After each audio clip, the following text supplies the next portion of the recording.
ကျဲဥကြော်ကြီးပဲစားနေရတာဤနေတဲ့သူတွေအတွက်ကျဲဥချက်နေအသေးလေးကိုမျှဝေပေးလိုက်ပါတယ်အရင်ဆုံးကျဲဥလေးတွေကိုအိုးထဲမှာထည့်ပေးပြီးရေမြုပ်အောင်ထပ်ပေးပြီးသွားရင်တော့18မိနစ်လောက်အဖုံးပိတ်ပြီးပြုတ်ထားပေးလိုက်ပါမယ်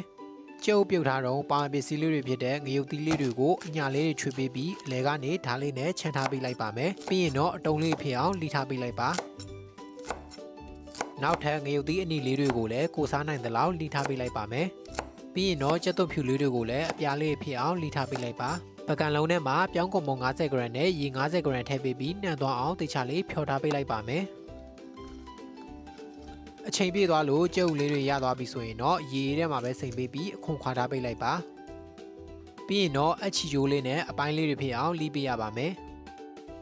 ဒါဆိုရင်တော့ပေါင်ပစ္စည်းလေးတွေကိုရပါပြီနော်အိုးထဲမှာစီးထည့်ပေးပြီး180 ဒီဂရီလောက်ပူလာပြီဆိုရင်တော့ကြက်ဥလေးတွေကိုကော်ရည်ထဲမှာပဲစိမ်ပေးပြီးတော့နည်းနည်းချင်းစီထည့်ကျော်ပေးလိုက်ပါမယ်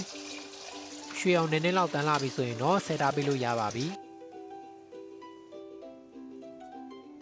နောက်ထပ်အိုးထဲမှာစီနည်းနည်းလောက်ထည့်ပေးပြီးခုနကပြင်ဆင်ထားတဲ့ငရုတ်သီးလေးတွေနဲ့ကြက်သွပ်ဖြူလေးတွေကိုထည့်ပြီးတော့မွေးလာတဲ့အထိကြော်ပေးလိုက်ပါမယ်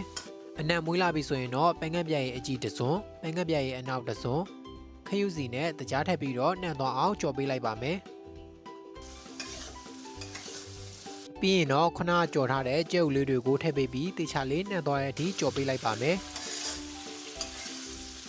ဒါဆိုရင်တော့စားလို့ရန်ကောင်းတဲ့ကြက်ဥချက်လေးကိုရပါပြီနော်လောလောကူတာမို့လို့အိမ်မှာလိုက်ချက်စားကြည့်ကြဖို့မမေ့ကြပါနဲ့ဦးနော်